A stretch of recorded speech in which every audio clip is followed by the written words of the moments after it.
we are back for some funny probabilities. Very dangerous talk of bullets like Nicolas Broutin from Sorbonne Université. Okay, thank you very much. Thank you very much to the organizers to have invited me. It's a great pleasure to be here, but I'm not sure it will be a great pleasure for you because. So, I talked. When I thought about speaking, I was wondering what I could talk about, and I tried to minimize the distance between what I can do and what you do. And I failed miserably.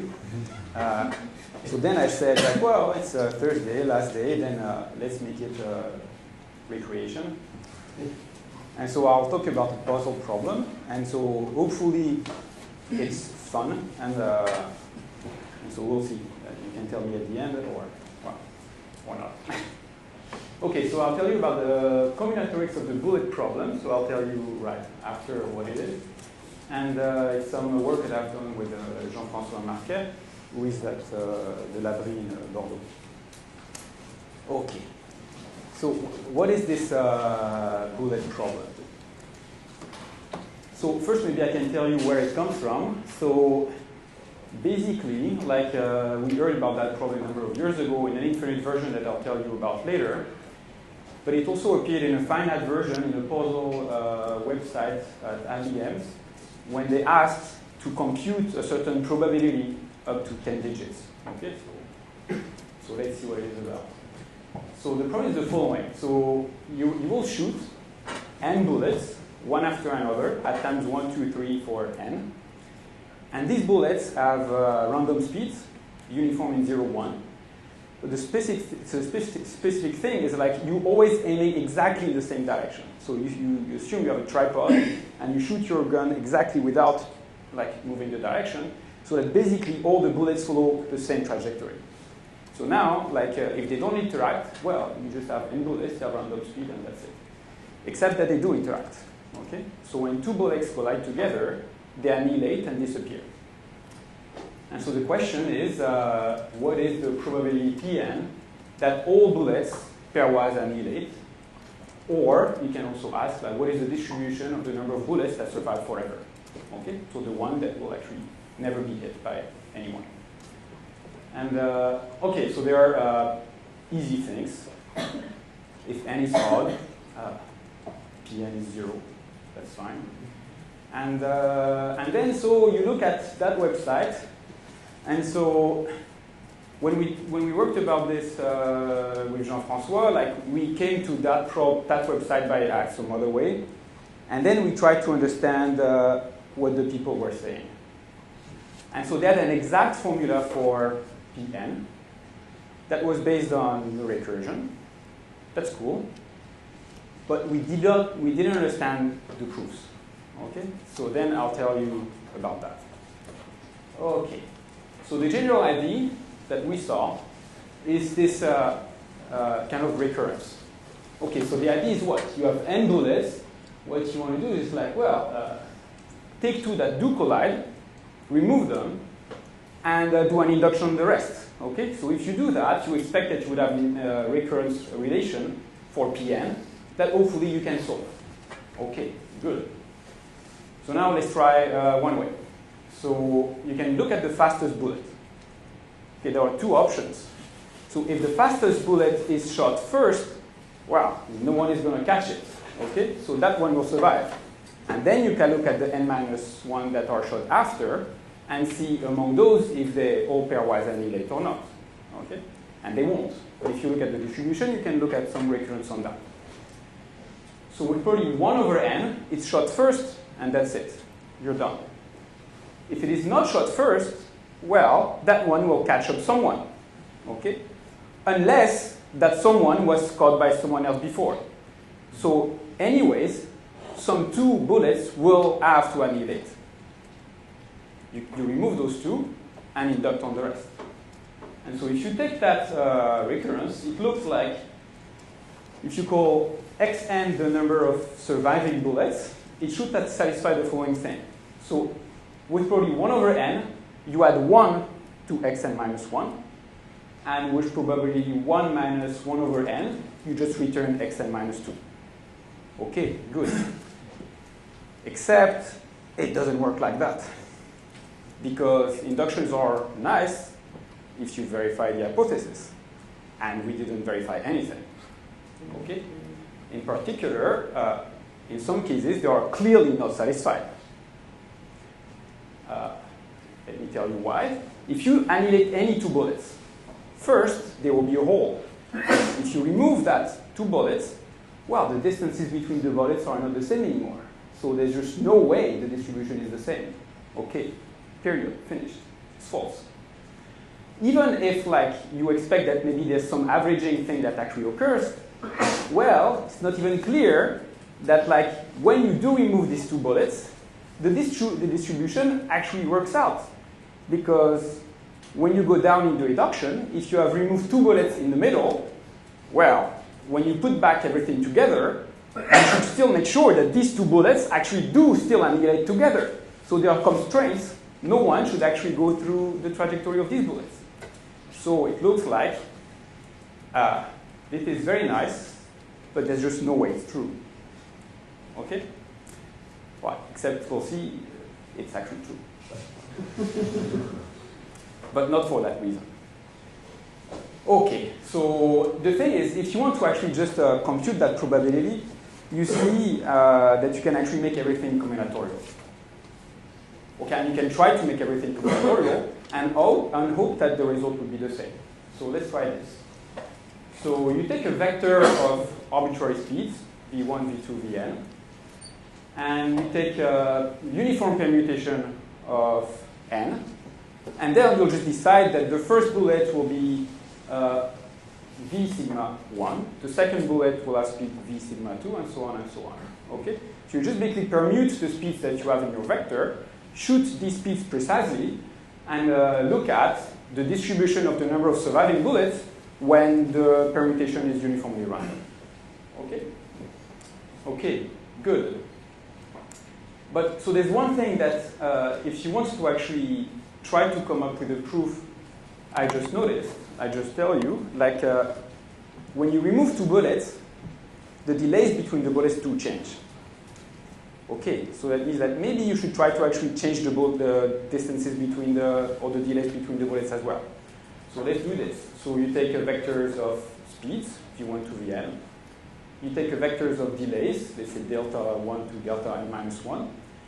And now you uniformly permute the speeds and you uniformly permute the delays. And still you take the delays in order and you shoot the bullets at the speeds that are given by the permutation in that order. Okay? And now you want to look at the distribution of the number of surviving bullets with respect to the uniform permutations. Okay? Okay, good. So these two are things that you can actually try to look at with your computer. You can just do exhaustive search on the permutations.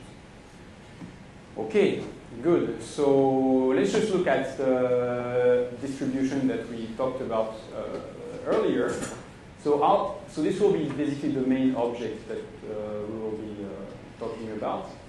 So Qn will be the distribution of the number of surviving bullets when you have n bullets initially. Okay? So it's given by the following thing. So when there's 0 bullets, there's 0 that survive. When there's 1 bullet, you know that it must survive. So Q1 of 1 is 1 and Q1 of 0 is 0. And then you do precisely the induction that I talked about. Okay?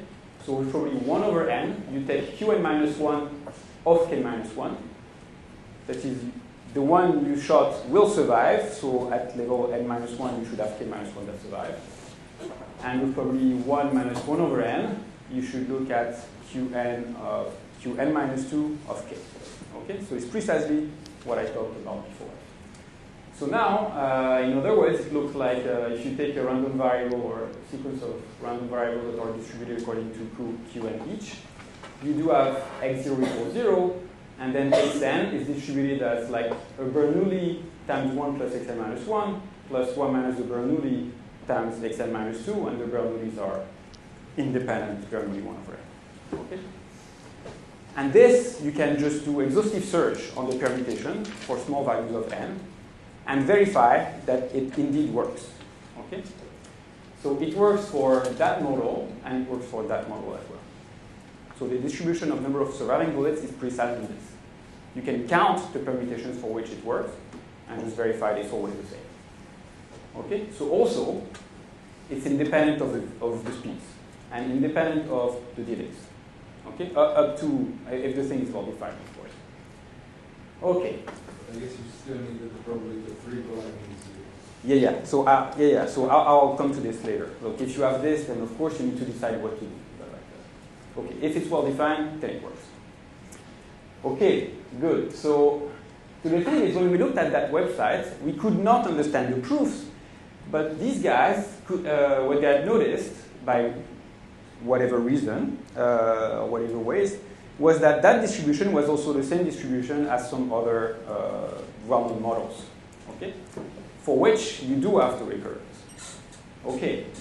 So I'll first tell you about, okay, you have other models that I decided to tell you about 3, and we'll see why, like I told this, I took this 3 later. So the one that I will call like sorted bullet flock is the following.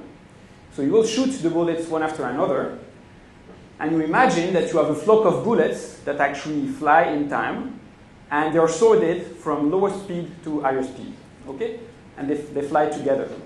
When you shoot the next bullet, if the bullet is faster than the one that has slower speed in the pack, instantaneously it kills it.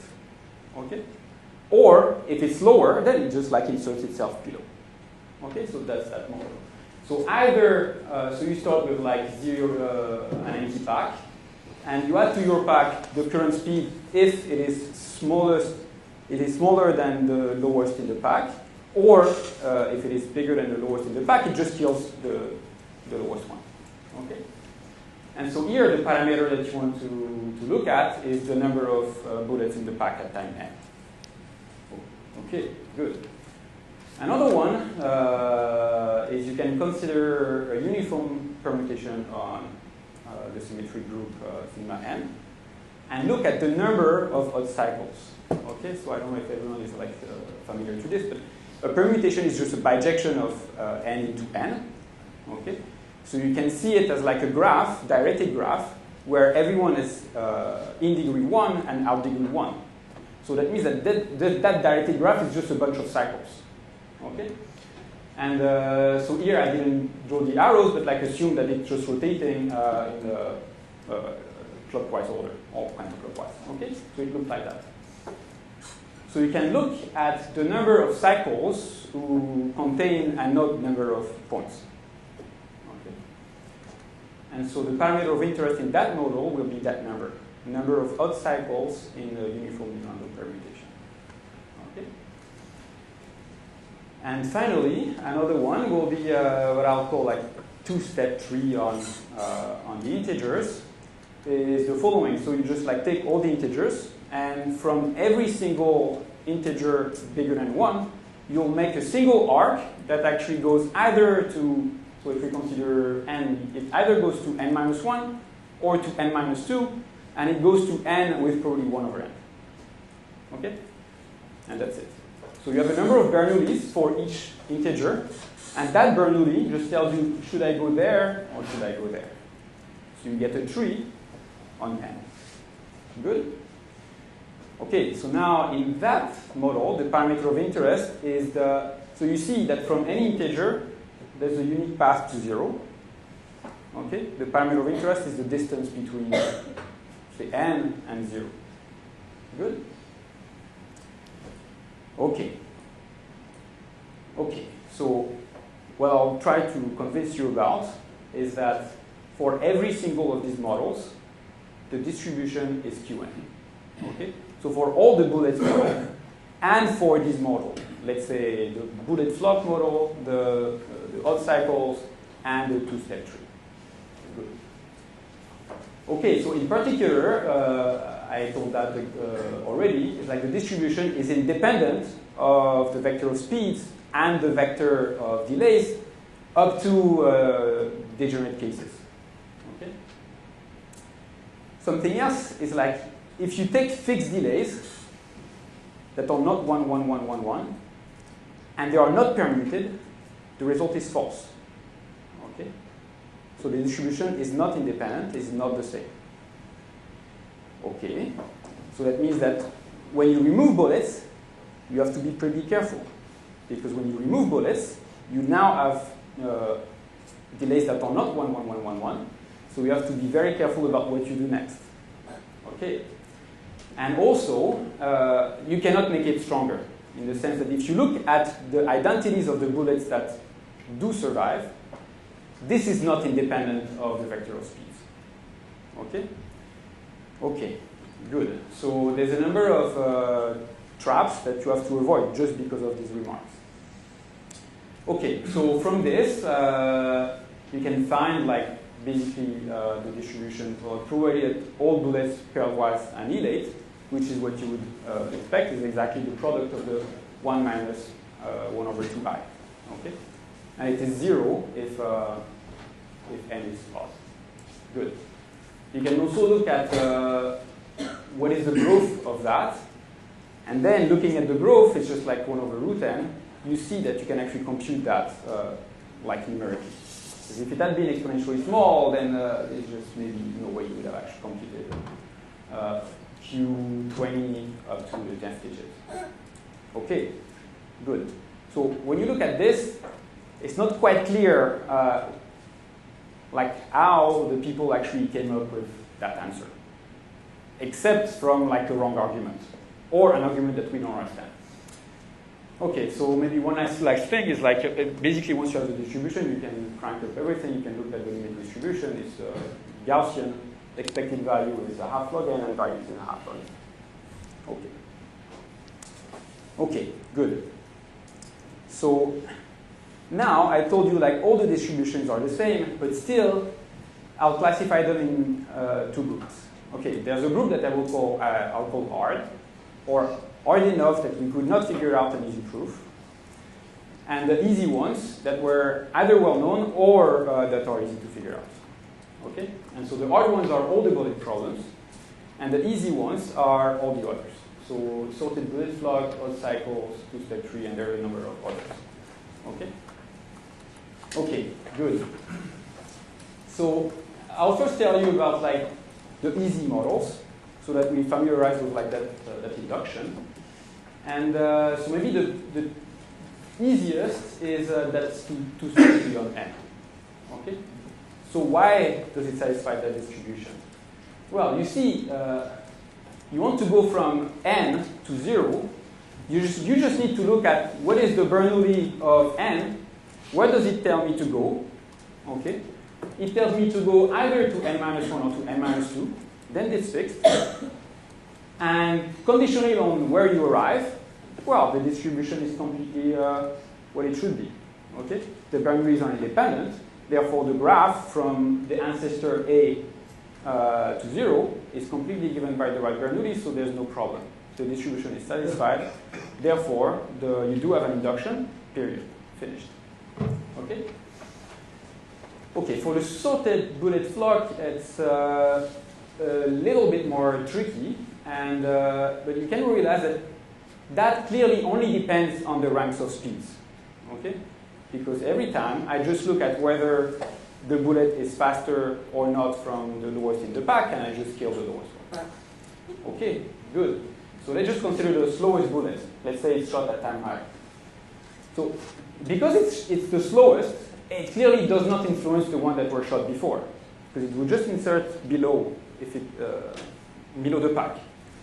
And now, because it's the slowest, well, it's clearly killed by the one that comes right after. Okay, good. Therefore, you can remove I and I minus 1, and you see that doing this does not influence either the ones that are shot after I plus 2. Okay. Therefore, when you remove your two bullets, I and I plus 1, you do have the right distribution for the rest. Okay. Therefore, you do have your induction, no problem. Okay, good. So for the third one, so the odd cycles in permutation, what you can look at is just like look at the decomposition of permutations when you remove the largest guy, let's say node number n. So that node number n is either on its own in its cycle, it was a fixed point. Therefore, if you remove it, well, you obtain a unique permutation, and there's a unique way to actually get the permutation back by like putting back that unique cycle. Okay, so it's one-to-one in that case. If it is not alone, then you can still remove it. Okay, let's say it's in some cycle. Then what you want to do is like remove that, and rewire here.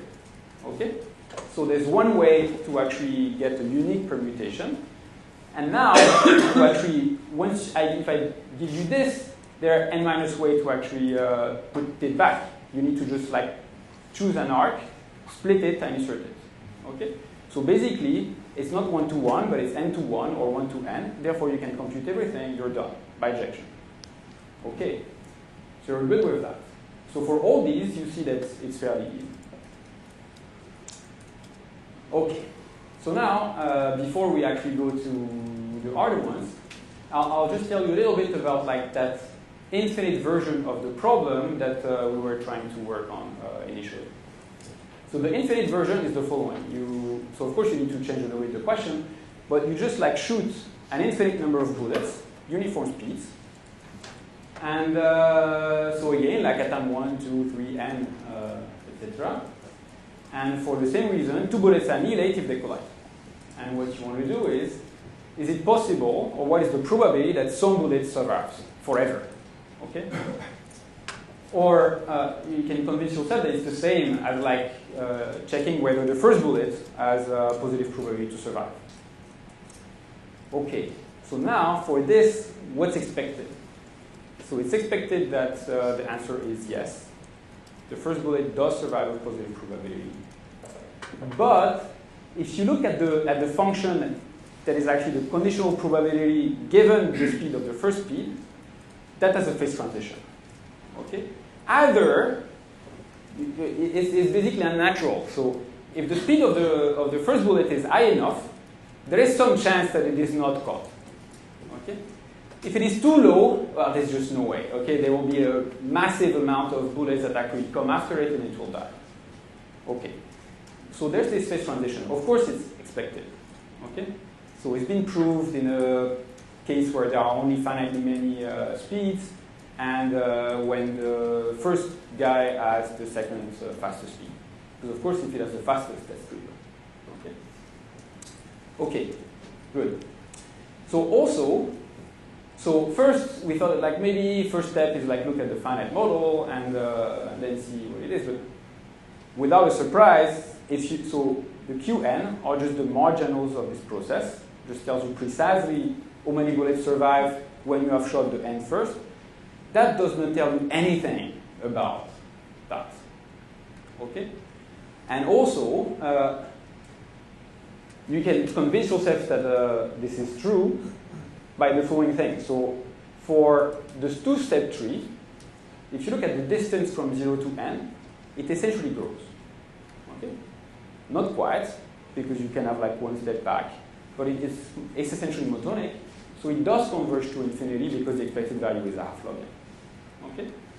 If you look at the sorted bullets log, what you can look at is like compute the expected number of bullets to kill one bullet, any bullet. And you see that it is finite. Okay? That means that regardless of the number of guys in the pack, it takes a finite amount of time to actually kill all of them. Therefore, infinitely often it's 0. Okay? So we have two processes that are basically have the same marginals, and they are essentially at opposite spectrum in terms of the way they are not correlated, but like coupled. Okay? Okay, so that basically stops our hope here for the infinite version, at least if you don't do more. But well, I won't have time to tell you about it. Okay, so good. So let's get back to the bullet problem, finite version. And consider again, so the combinatorial version. So you have speeds and delays that are arbitrary, and both are uniformly permuted independently of one another. Okay, so I'll just change a little bit the notation.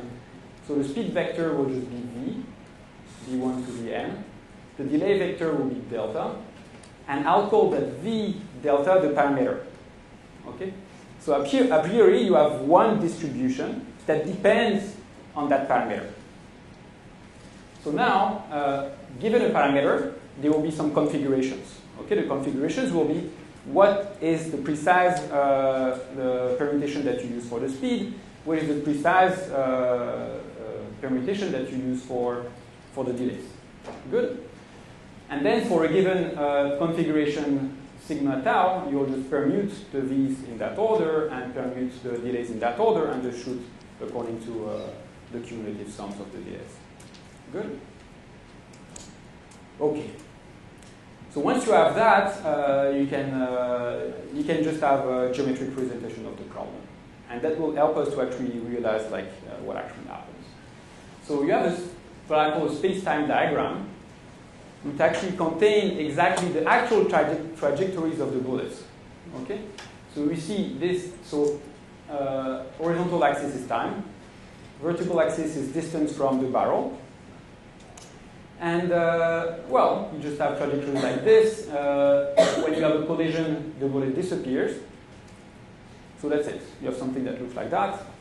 It will be also useful to add, what I'll call that virtual space-time diagram, where you actually extend the trajectories of the bullets as if they were not colliding. Okay? So you end up with something like that. So you still have the red points, which are the actual collisions. But now you have black points, which are intersections, but not collisions. Good?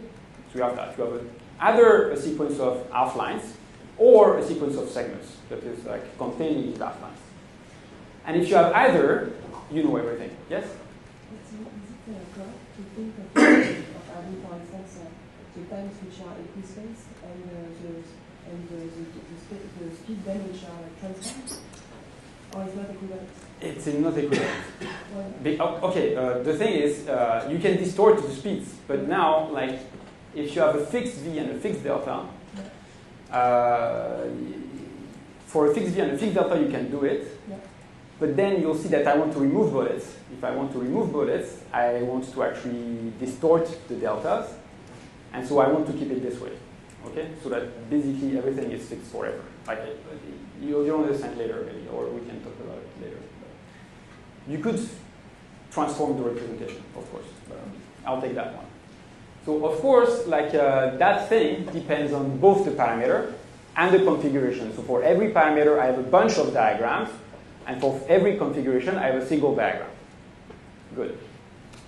So, and essentially now, it's just like counting the number of diagrams for which the number of surviving bullets is k, for every k. It's just this. Now count it. Okay, so it looks something like this. You do a simulation, you have this dense, you have a number of guys that escape or that look to escape up till that time. And then you have this tooth diagram. Okay, good. So now comes what Gabor noticed is you need the thing to be well defined. Okay. So for us, we'll call the parameter, and it only depends on the parameter. You could make it for the permutation, but then you would have trouble for some of the configurations. So you want to make sure that it's defined for every single permutation. So you'll call the parameter generic if for the extended trajectories, you never have a configuration for which you have a three-way intersection. Okay? Good. So these guys will be the important ones. And so in that case, we'll call the distribution P, V, delta. And if you're not generic, then that means that you're singular. And singular, that means that there exist three speeds and two sums of delays, such that you have something like this in one of the configuration. Okay? So the speeds are like that, and this must be a sum of delays, and this must be a sum of delays. Okay, and this can occur in a few possibilities. So either this is a single delay, and this is what you have here. It can also be that this thing is not a single delay, maybe, And maybe this point is not a three-way collision between actual bullets. You would just have two-way collision plus one that has been killed before. That's fine. Or one is containing the other or something like this. Okay, so you see there's a number of possibilities that actually enter into play. Okay, good.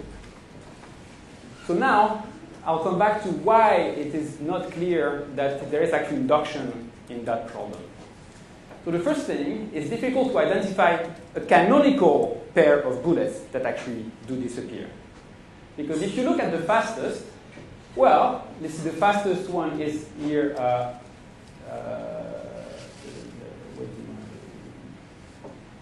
Maybe I should not have done. Oh yeah, that's fine. If you look at the fastest, it's the fastest, but it does not catch up with anyone because these anyones are dead before. Okay. Somewhat similarly, the slowest may not be caught by anyone because that anyone might be killed before. Okay? So it's possible that the fastest even-shot last survives and that the slowest even-shot first does survive as well. Okay, so that means it's difficult to actually verify the inductive assumptions because if you don't know exactly what pair of bullets you remove, how will you verify that the thing is still uniformly distributed in the subproblems? So then, you see that when you do actually remove some bullets, that means what? For example, you do remove these two here. You were lucky.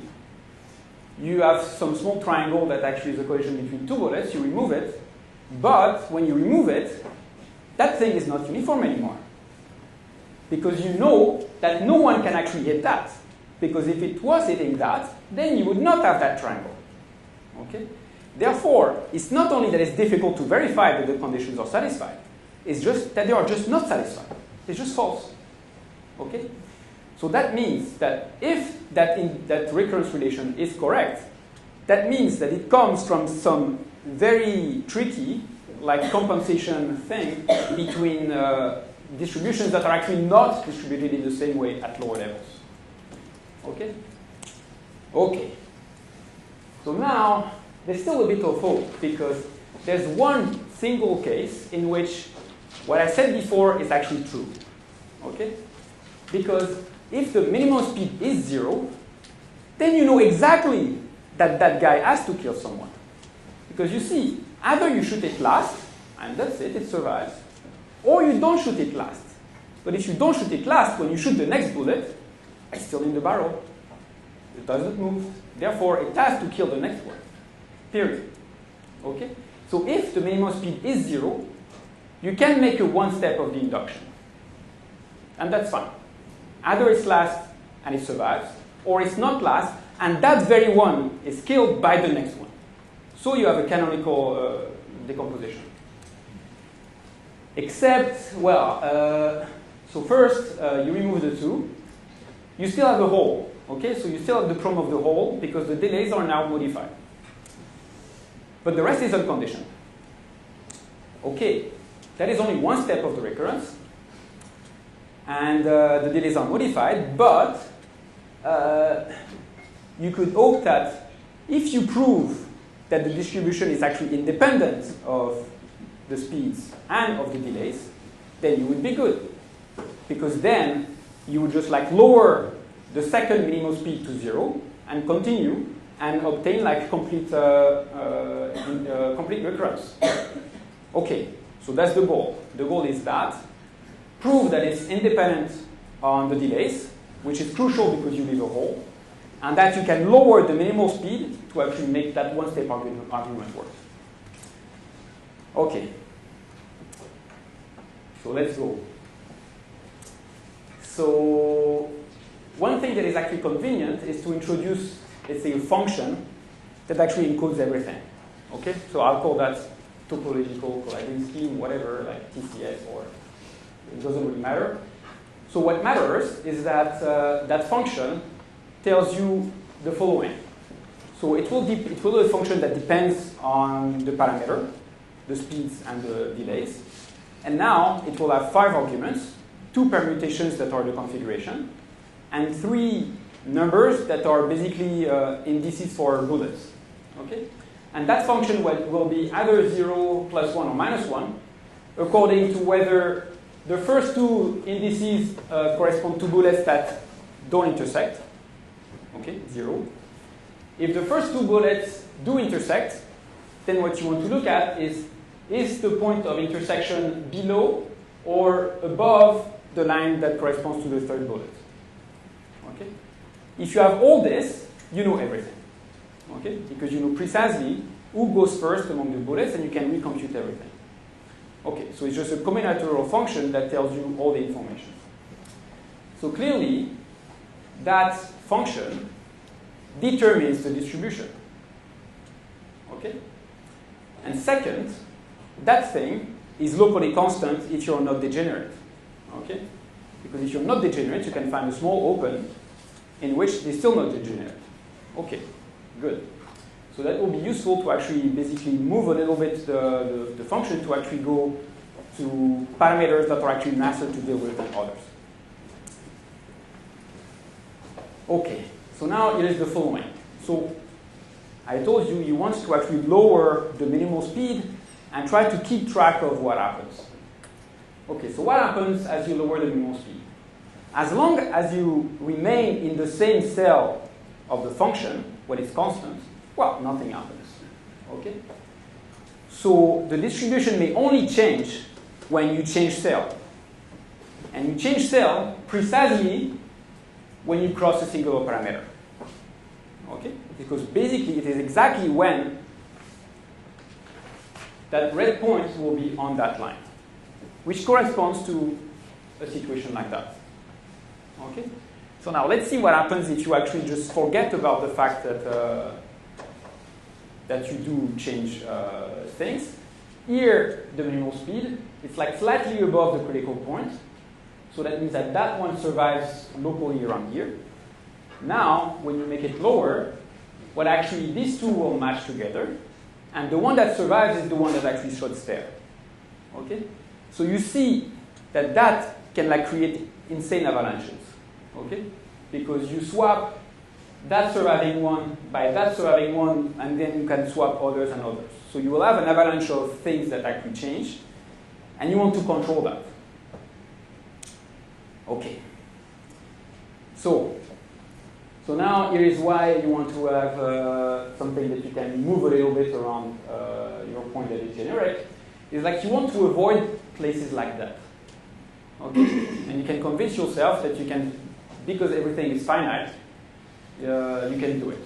Okay? You just can't find a little point in a small open ball around your parameter, for which you would never have a situation like that. That is a situation where the minimal speed is actually involved in multiple critical patterns.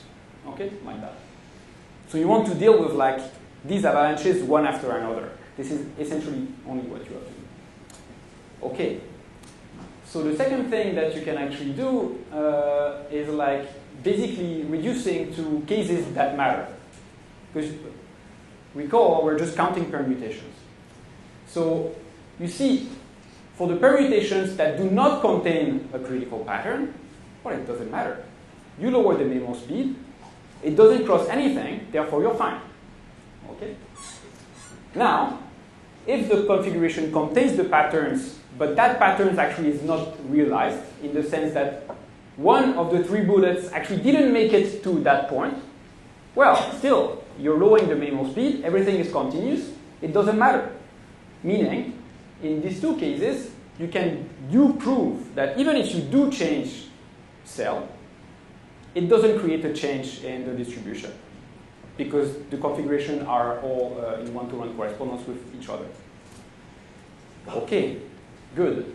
So third thing is if the pattern is not minimal, in the sense that you have a number of, so we restrict the case where you do have three trajectories that are actually indeed going there.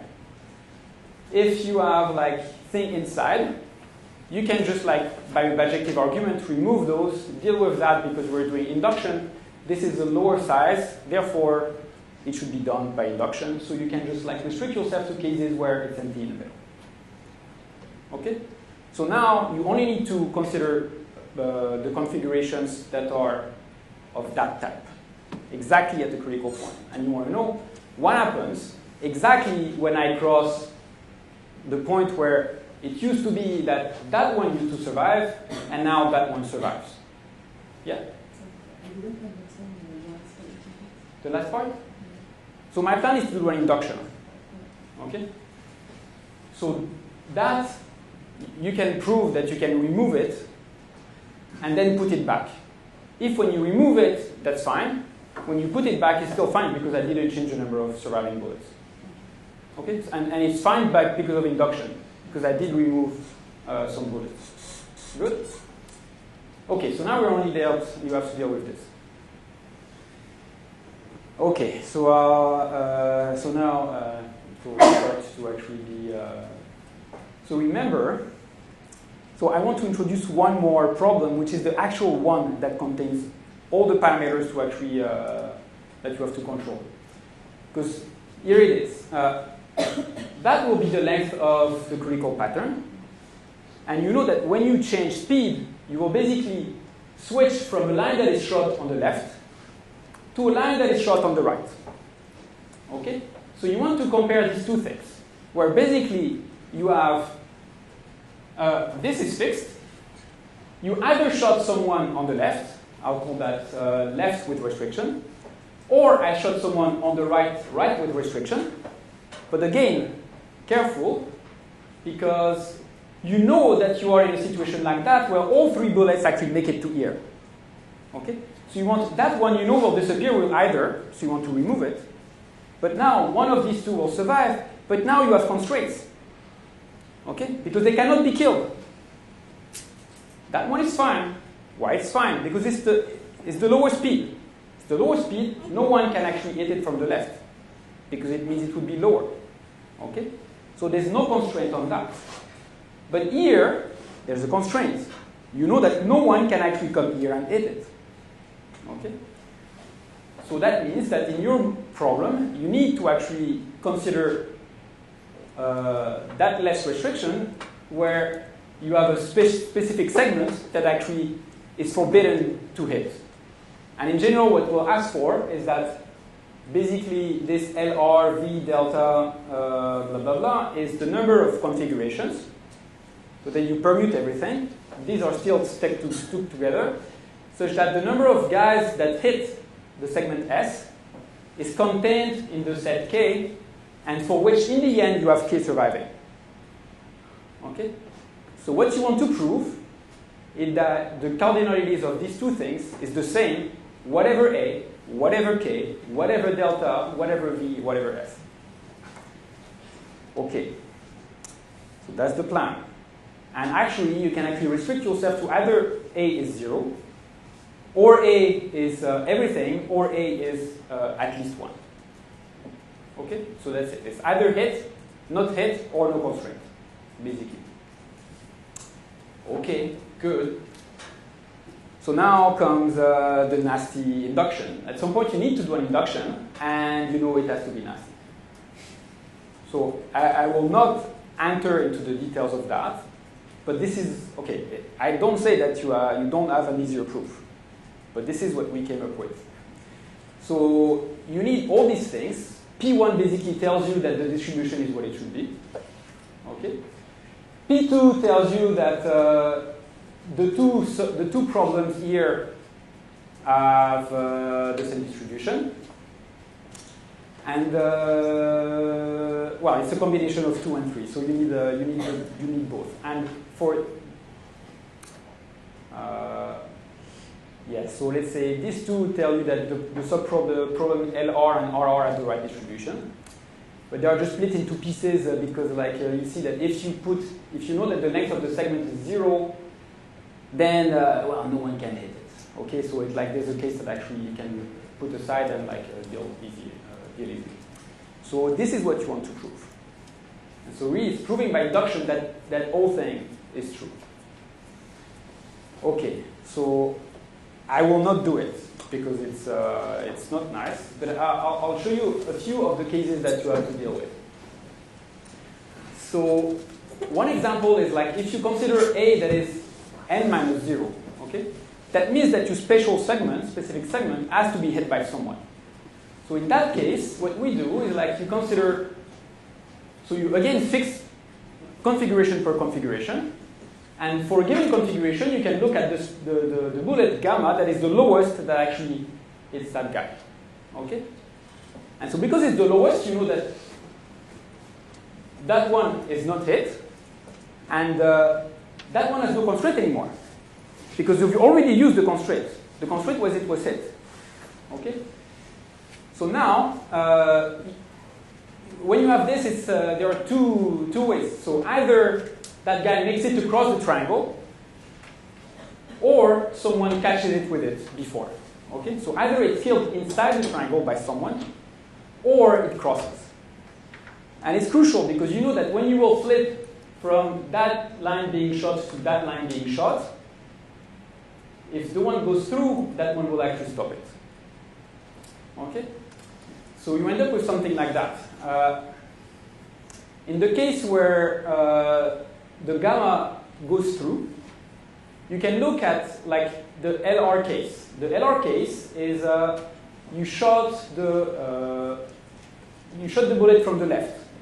So if you shoot the bullet from the left, you know that that guy goes along, but there's the gamma that comes here, and so the collision will be here. Okay?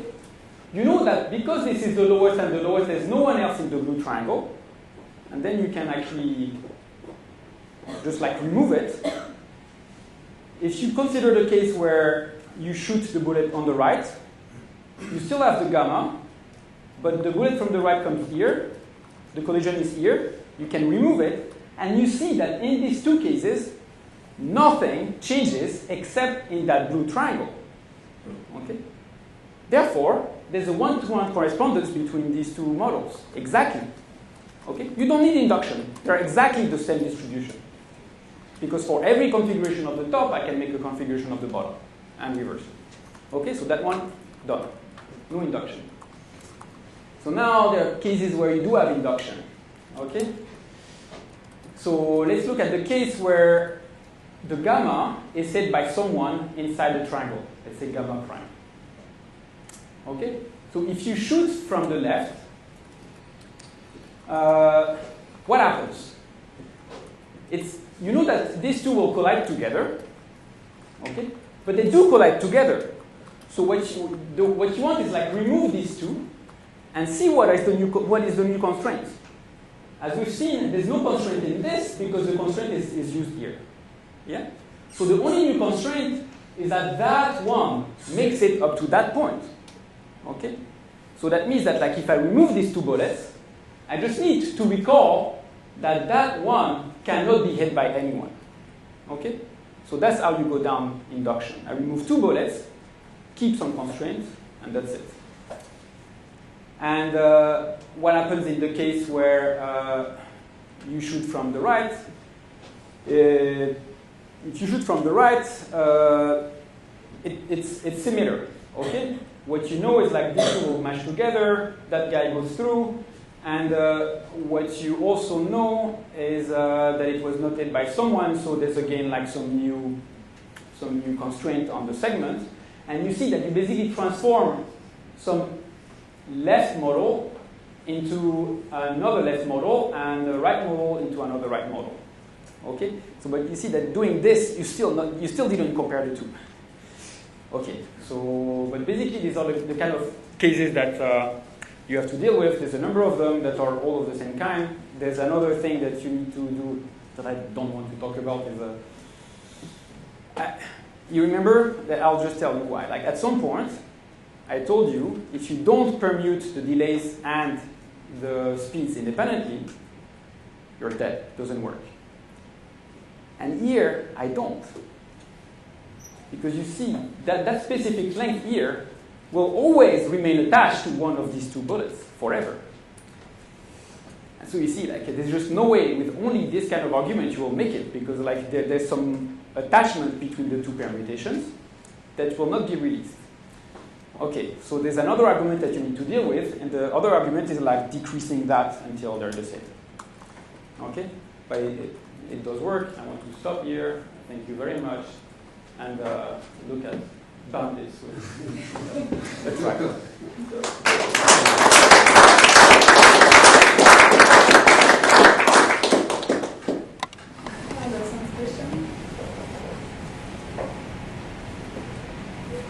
What's known for the infinite? For the infinite, in the continuous case, nothing. And when our finitely many speeds, it's known that there's positive probability to survive if the first guy has the second lowest speed. So not even the positive probability. Okay. No.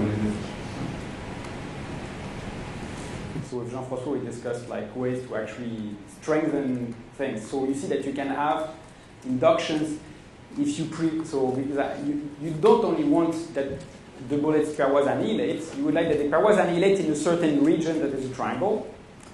And if you can do this, then you can make an induction. Except that your induction has like one more parameter. And it looks, we can write the equations and then go for it. If two bullets annihilate only with the same probability P, can you compare it or can you do calculations? I have no idea. So you see that all I did is counting permutations. So I don't know.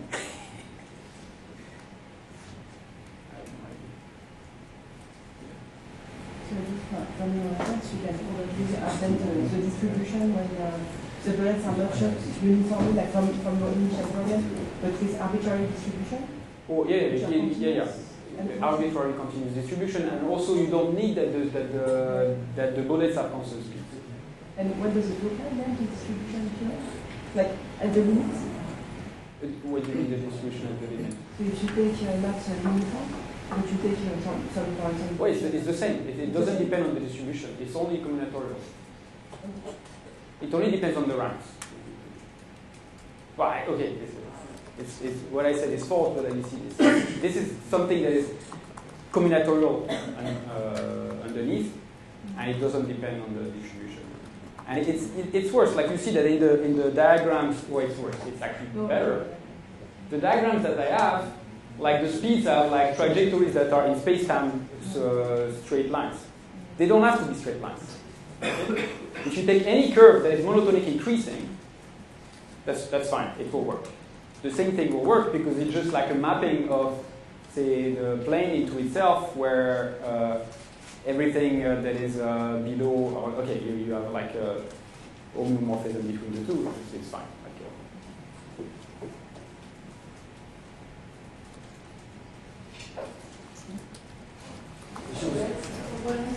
Yes, it's okay. So in the infinite case, IRD speed, is it a tail? It's not a tail. Well, it depends on the speed of the first bullet. It looks like it depends on the speed of the first bullet. But this is still conjecture. Yes. Yeah. But yeah. In discrete, it's true. So it's just like in discrete, you can count. There's a number of things that you have to deal with to make like a Borel continuity argument. And continuous, you cannot guarantee that like someone will never be caught up. In discrete, you know that like if you're second biggest, you only need to deal with the guy that has faster speed and make sure that no one of these guys actually catch up with you. Otherwise, it's nice, but I don't want to do it.